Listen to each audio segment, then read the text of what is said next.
dimension of this in a prayerful context, because I look at this as trying to be aware that this is about my relationship with my Creator, that God has created me and God has created everyone else and all other creatures in this world and given it to us as a gift. And so unless I can develop that relationship, one of gratitude and one of wonder and a sense of awe and reverence, then at least for me, I would have a more difficult time just dealing with this as kind of one more problem among so many that we face in the world today. So I think it's just very important to develop the spiritual dimension of our work in prayerful context in order to really appreciate what's going on here.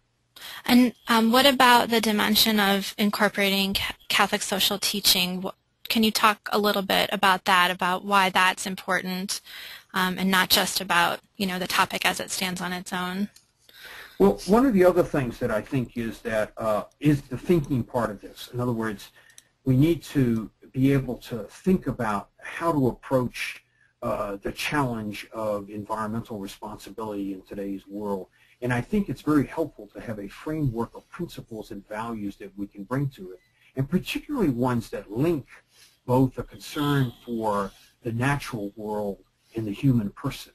And I think that Catholic social teaching does a good job of this, of providing a certain set of principles that can help us have a framework, a way of thinking about this issue that can guide us in terms of developing the kinds of policies that I hope will be able to help us enact a good global sense of stewardship.